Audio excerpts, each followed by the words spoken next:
Happy Tuesday. This is Coach Rue from Lifeline here with our Learn Local Challenge live Q&A. Welcome to week one, how to choose your real estate investment strategy. Stay tuned. We're going to make it awesome.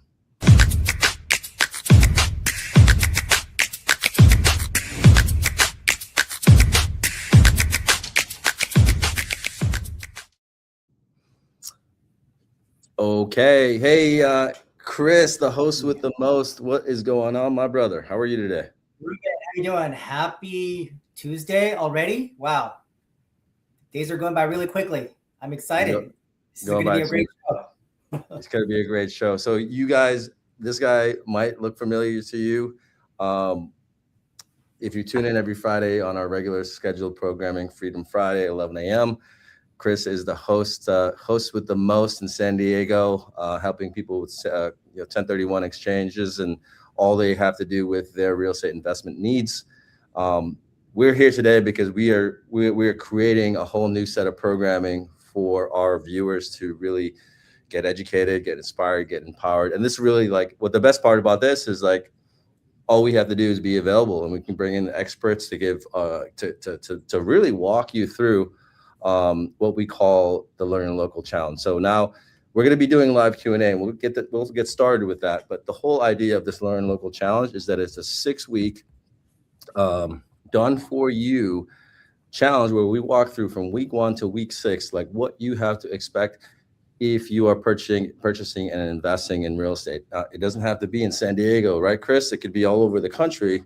All 50 states, anywhere. All 50 states.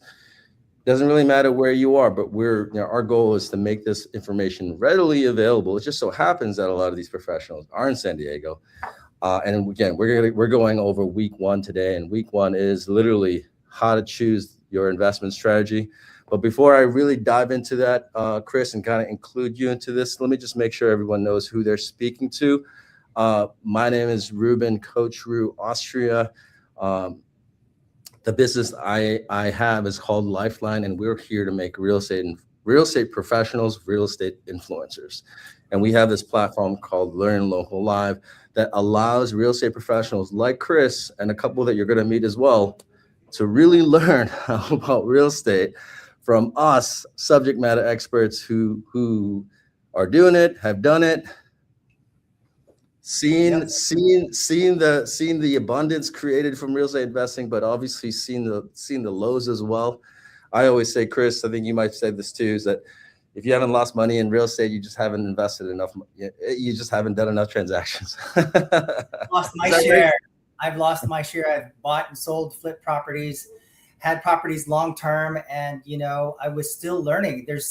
This is the only show in San Diego that provides all of this content for our viewers so that they don't make the same mistakes that I did. I literally lost my shirt in a couple of investments because I didn't do it right. And so by bringing in the subject matter experts here, I'm not an expert in real estate. I've invested in it. I've had my real estate license. I know about loans, but we want to try to bring in experts in all of these different categories so that they can provide the best information for our viewers here on our platform. Super excited about the show. There's going to be a lot of great content. 100%. There's going to be a lot of great content.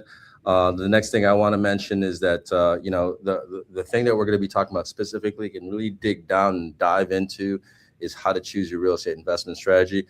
The way this is going to work is simple, Chris. And we all like simplicity, right? Keep it simple, stupid, right? That's what I think I've heard that many times. Yeah. We have the influencers here. They've made themselves available. What we're going to do is have each influencer give their opinion or thought on how to best go about the strategy, because everybody's different. You might like what I have to say. You might like you might like what Chris has to say, or you might not like what we all have to say, but it's a discussion. So if you're here, you're watching, and you have questions, I want to encourage you. We might not get a lot of questions through the live channels specifically today, but again, we are receiving questions through text and email that we're just going to share on screen when available. Does that work, Chris? Yeah, absolutely.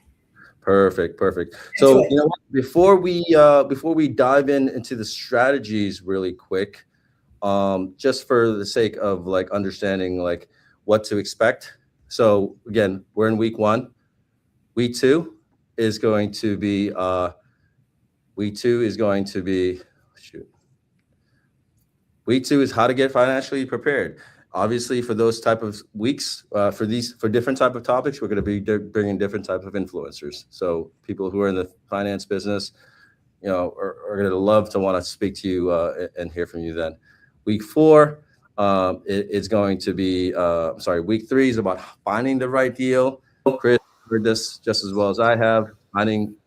Buying it right is probably the most important thing in real estate. And that's what we're going to really dive into with our wholesale experts, people who do this all the time, just finding the right deals. They're going to be sharing their thoughts and expertise with you that week.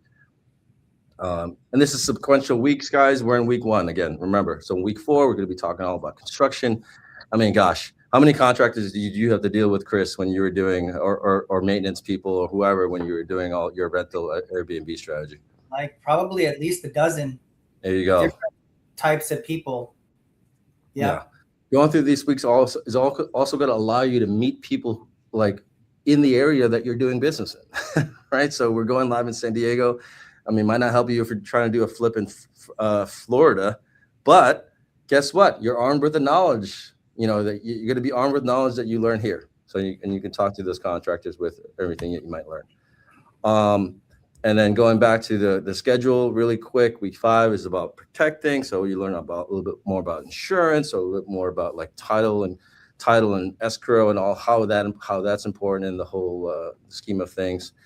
And of course, last but not least, Chris, this is where you shine. This is where another influencer who's going to be here will shine. It's really all about how to wash, rinse, and repeat and do it all over again. And, I'm sure you're going to be here, Chris, that day. I mean, that's of course, that's going to be your time to shine, right? Wheelhouse. Yes. Yeah. And what's cool is that we're going to end this whole thing with, with really like hopefully meeting people in San Diego in 6 weeks by the time this 6 weeks is over, and say, hey, great. Well, it's not really because, I like to think, Chris, oh man, finding a right deal, finding out what you need to do to it, and then like successfully like accomplishing that feat. It's like preparing, running, and finishing a race.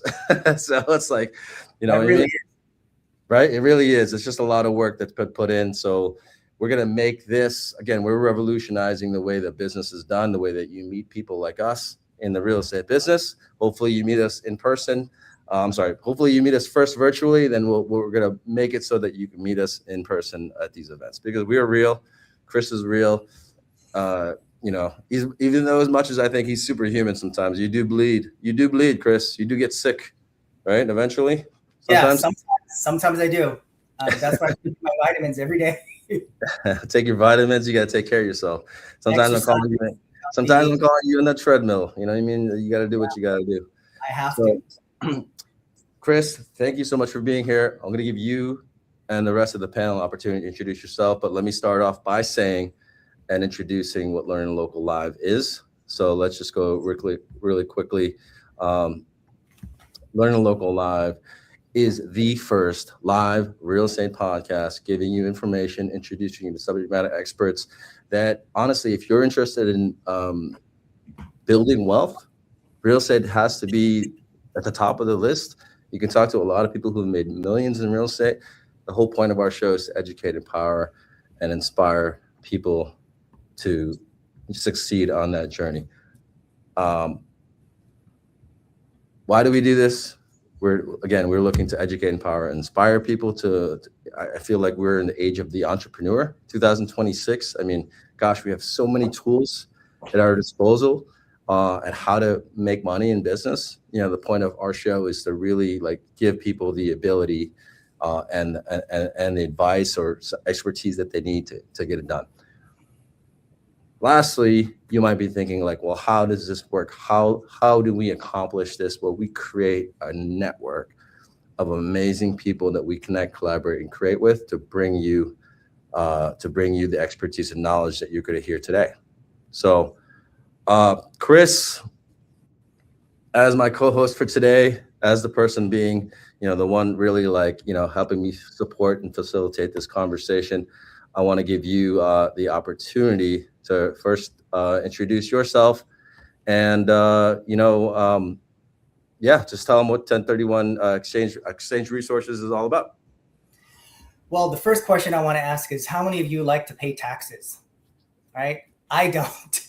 And so when an investor decides to sell their investment property, and we work specifically with investors who've owned properties for quite a bit of time, a minimum of at least 2 years and on, where if they decide to sell, there will be a tax consequence of about 30 to 40% in taxes. Talk to your CPA. We always recommend that you get advice from your CPA to determine exactly how much those taxes are going to be, but it's very significant. On a $1 million gain, you're looking at about $300,000 to $400,000 in taxes that the investor is potentially going to pay unless they do a 1031 tax deferred exchange. 1031 exchange has been around for over 100 years.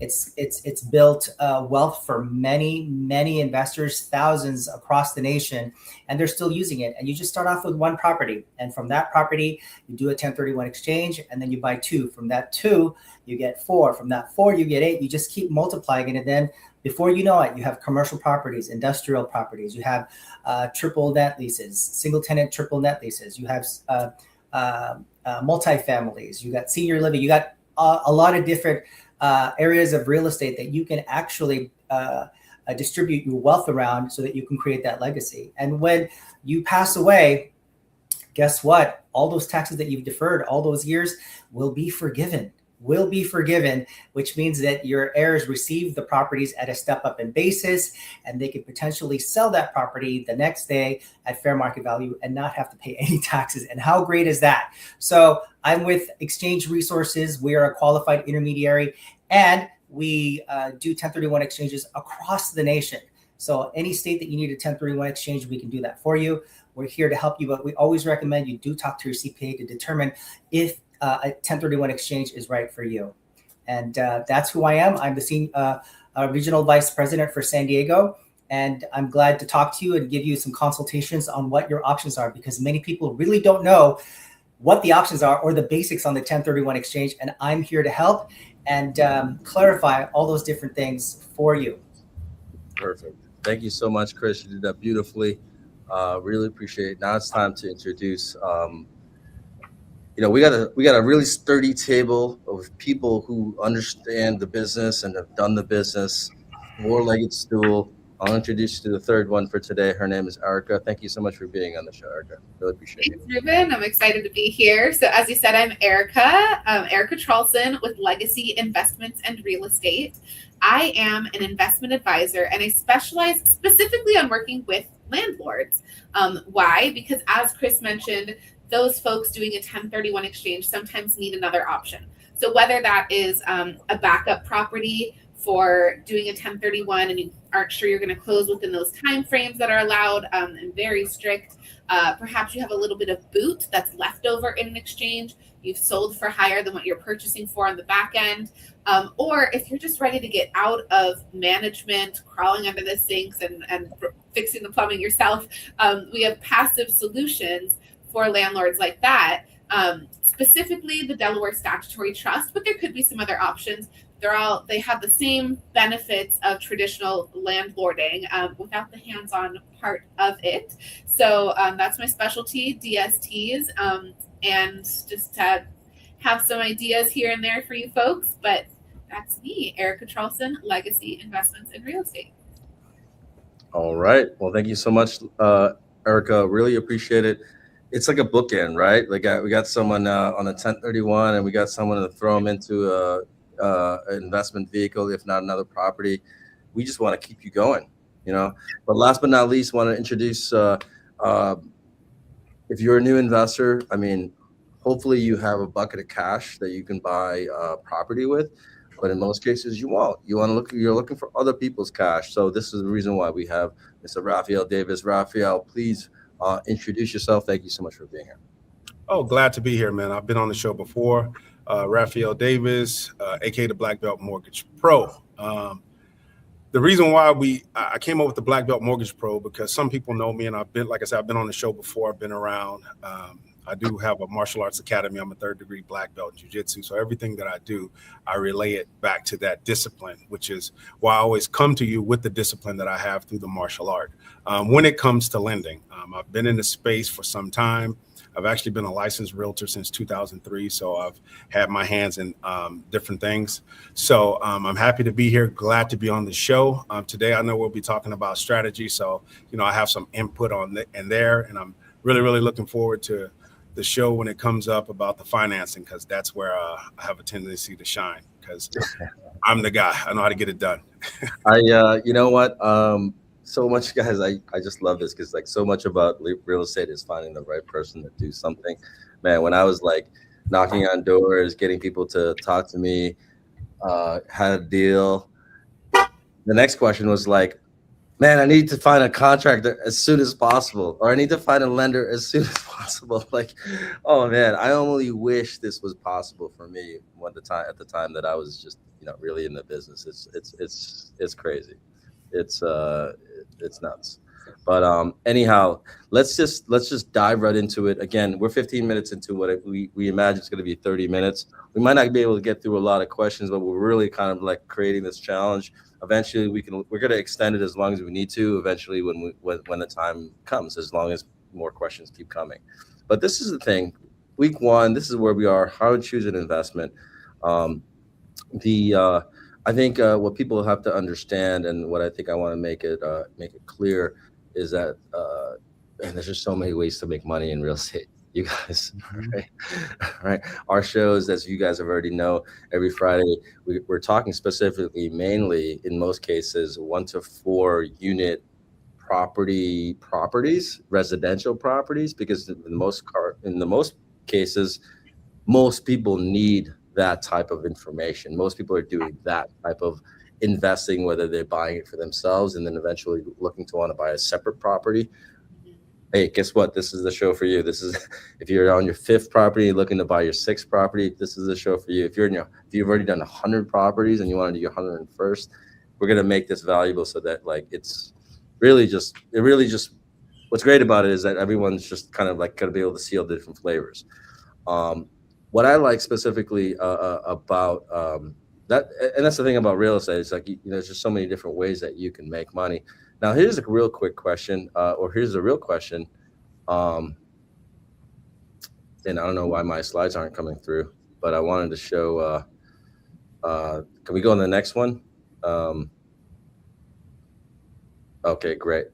So I want to give each of you guys a minute based on just your own kind of opinion, like how someone should kind of go about choosing their strategy, and then we can go into the different type of things that they do just on a very general basis. So Chris, I want to give you the first crack at it. Share some, give us kind of just tell us like how you would approach like choosing your real estate investment strategy this year. This year, okay. So from my personal experience, and I've invested in real estate before, is it something that you want to live in, or do you already have a house and you want to invest in a property? So those are the 2 different types of investments that you can do, just living in it as a primary residence, or, choosing an investment property because you already have a primary residence. So, you just got to figure that out. If it's a primary residence, I think that, looking at the market conditions and looking at what's going on in real estate in San Diego, the prices are going to continue to go up. And every 15 years, historically, property values have doubled every 15 years. And the question is, if you're renting and you don't have a primary residence yet, do you want to continue to pay your landlord's mortgage payment? That is the question. And Right. So if you don't, you want to go ahead and start looking at, first of all, your capital position and find out, okay, how much of a down payment can I put on that property? Get qualified by a lender, right? Raphael, this right here, get qualified by a lender, because there's so many options right now as far as buy downs, as far as, there's a lot more properties that are out on the market on inventory. There's the increased inventory. So sellers right now are willing to negotiate and willing to buy down your rate to get a much lower rate initially, and then also paying for those closing costs or negotiating that sales price. So that goes with a primary residence. Okay. 100%. When you're buying an investment property, obviously the interest rates, the loan program is going to be different because it's going to be non-owner occupied. So you're probably going to have to put more down, depending on what you qualify for. There's a lot of loan programs out there for investors, but then find out if you're going to be cash flowing, because here in San Diego. Let's take this in bite-sized pieces, Chris. You don't need too much. It's like me drinking from a fire hose, man. Chris knows too much. That's the thing. He just wants to. I know way too much. All right. Really quick, 1 minute on like what you think. Like your context. What you think of immediately when you're helping clients choose their investment strategy, Erica? Well, when I'm helping clients choose their strategy, we really are focused on their goals more than the market. The market's going to change all the time, right? And we can only try to predict the future. There's no magic 8-ball, unfortunately. And we do our best to work with partners who we think have good plans ahead of them. But what it really comes down to at the end of the day is not just financial goals, right? You can make money in real estate in 2 ways: income and appreciation, so like cash flow and appreciation, essentially. So when we're talking to our clients, we're not only focused though on the financials. What are your goals? Are they cash flow versus appreciation? Is one more important than the other? But also estate planning. I mean, most of my clients are retirees, not all of them. So my youngest, I think, is 33-ish and has a lot of real estate. But the majority are retirees. We're talking about estate plans. What are you planning down the road? What do you want to have? Where? Things like that. How many kids do you have? Do you have kids? Who are your other beneficiaries? And also their lifestyle goals. Do you plan on traveling? And if so, how are you going to be a hands-on manager crawling under your sink to repair the plumbing, or making a phone call to the property manager from the middle of the Pacific Ocean? Like, those are things you have to think about. So it's this is good. I asked for your initial thoughts, you guys. You guys are just like, I got to stop all the expertise. Well, goal focus, I guess, is my goal focus. Perfect. All right. Estate planning and perfect. I'm gonna give you, Ralph, one chance to answer the same question. Then we're gonna go to the live questions, which is perfect. You guys are doing awesome. Cool. Oh, Ralph, you're on mute. Sorry about that. Sorry. 2 words: house hacking. House hacking is basically kind of summons what both of the experts just mentioned. If it's a single family residence or something like that, I tell everyone, if you want to be an investor in the future, just go ahead and go house hacking. What do I mean by that? By that, 1 to 4 units is considered single family, right? So you're going to get a better interest rate. It's going to be lower, cheaper down payment, but you're looking for a duplex, triplex, or quadplex, right? That's a great investment strategy to start. You could almost live there rent free, as long as the other units are occupied. So just to keep it strictly on an investment strategy for someone who's looking to one day become an investor, start with the house hack if you need a primary residence, right? It's less down. You don't have to come up with 25% down. And it's I wouldn't say it's easy, but it's a great opportunity to get started. Perfect. Yeah, I like that. You guys have kind of approached my question all the different ways. You went straight to the strategy. Erica, you're like, hey, but I'm a planner. Come on, let's talk about everything that's surrounding. And then Chris obviously did a little bit of the both. But what's cool is that we are getting questions, and even before we get the questions, we kind of answered one of these questions for someone. I'm going to pull up one of these questions that came up. It says, what should someone look at first? Market conditions, their personal goals, or their capital decision when deciding on which real estate strategy to pursue? I think one of the things that we answered was yes, you got to look at the personal goals.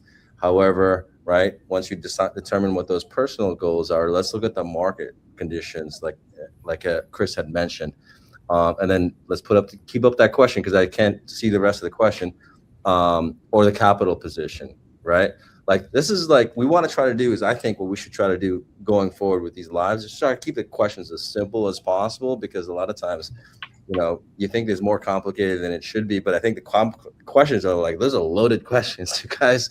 Let's let me just trying to bring up another question, but literally, it's funny, you guys literally answered that first question without you know what? I don't want to go into specific because we're almost at our 30-minute mark, but I want to just answer one more question that came in through text. Let's see what structure. And you see that there's a lot of information that we can distribute in this fashion too. It's like literally Another open. hour, man. Literally. But you know what? Let's just go through it while we're at it, because this is Okay. the type of questions. We got this question texted in. It says, what deal structures are getting funded fastest right now in San Diego? This is a really good question. And what does it say about what strategies are actually working? Well, the one thing that I will say, and I'm just going to say that I want everyone to have a minute to answer this one as well. I think, only because I am a private lender as well, right? I'm going to speak from that as well. I think right now, if you're looking at buying short-term rentals in really good markets, right, that's literally the easiest private money loan that anybody can get right now. You don't even have to own other properties. It just has a debt service. And you just have to be someone who's reasonably looking into becoming a professional in this business. You know what I mean? That is the easiest in the structure. If we want to talk about structure, we can go up to probably like 80%, 20% down purchase for someone who's never invested in a rental property. Again, the numbers just have to work. That's just me. A lot of people in California are not going to afford their first their first purchase as a primary ownership. So likely they're going to have to buy something outside, have that equity grow or that income come in, and then have that support them buying their first short. So I see almost the next generation of buyers buying outside of California first and then buying in here. You know what I mean? So that's just my thing. You know what? I want to give let's give Erica a thought on what she thinks about this question, because I think it's a really good one to answer. Well, I am mostly working with people in California buying outside of California, buying into these, they're fractional owners in private properties outside of California, but these really large scale institutional quality structures, right, in this DST format. The ones, and it's kind of the same, right? Like the nation overwide is a general reflection of what's happening all over. What we are seeing getting funded fastest are buildings that are already occupied, right? So whether it's a duplex, a fourplex, or 215 unit apartment complex, we're generally seeing you getting funding faster if they're occupied. So I had a client recently in the Central Valley of California. He had 2 triplexes, and he sold one like that because all 3 of them had been updated and all 3 of them were occupied. And then he started updating each unit one by one, and the other one, as like a tenant moved out and didn't renew their lease. And all of a sudden he goes, I have 1 tenant left. His lease is coming due in 2 months. I should ask him what he wants to do, because, if he's not going to renew, I need to know now. And then he sold it faster once the entire thing was vacant. So it was either the whole thing is completely occupied or completely vacant. And that's how his buyers could get the funding the fastest, was either totally occupied or totally vacant. That's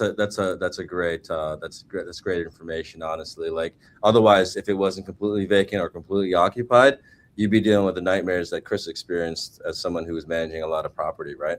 So exactly. The investor either wants to know what they're buying into with occupants, like occupied tenants, and like meeting those tenants, potentially learning the background of them, or getting to decide completely 100% going forward who they want there. And so that's helpful, I think. Yeah. Chris, I know that you're on the 1031 exchange side, but maybe you can share information on some trades that are happening, and you might be familiar with their financing or the structures that they have. Yeah. I mean, I love what Erica said, as far as like, these deals that are being financed or sold because they're already 100% occupied. Now, there's opportunities out there where you can actually, in the loan programs, where you can utilize the income from the property that you're purchasing, right, in order for you to get qualified for that property. There's a lot of loan programs out there that can do that for you, whether it's a single family home or multi-units. But I think the multi-units that Rafael was talking about is going to be the one that's going to be easier to fund, especially if they're occupying 1 unit and renting out the other 3. There's going to be all types of financing, FHA, VA, conventional financing. And, that's the bread and butter. When it comes to commercial, though, that's at a higher level and it's more difficult. Understood. Hey, Raf, do you want? We're getting close to our 30-minute marker that I had commitments. Four letters. What's getting funded in San Diego, to keep it simple for someone who may not know? DSCR, debt service coverage ratio loan, income yielding property. You can get it funded. That's the best thing to do. All right. Awesome. In so many words. I like it. Short and sweet. And but no, I really appreciate it. Guys, this is just a taste of what the lives are going to be, right? Eventually what's going to happen. I mean, maybe we'll decide to extend. I think honestly, financing conversation probably not going to happen in 15 minutes, quite frankly. Might have to extend this live for next week. But again, this is just a taste, just for the sake of today. I just want to kind of end it at 30, only because that's what you guys expected. Really appreciate you. But if you're the one person that is watching and just really needed that information about structures or where to go, hey, you can take what we shared with you, or you could follow up with one of these guys. Email us at support@learninlocal.com, or reach out to us 424-262-5433. The reason we're here is we connect, or how we became about is we're here to connect, collaborate, and create. If you want to join us as a professional working with us, you can go to join.learninlocal.com. We are looking for a great professional, currently an attorney, CPA, I don't know, gosh, interior designers. There's so many people that can add to this conversation. Want to thank you guys for your time and attention. Chris, Raphael, Erica. Until next week. Week 2 is going to be about financing. We'll post the information. But until next week, or not, at least until Friday. Oh yeah, don't forget about Friday's show. Right, don't forget about Friday. Our podcast. Make it a great week, guys. Take care. Thank you. Thank you.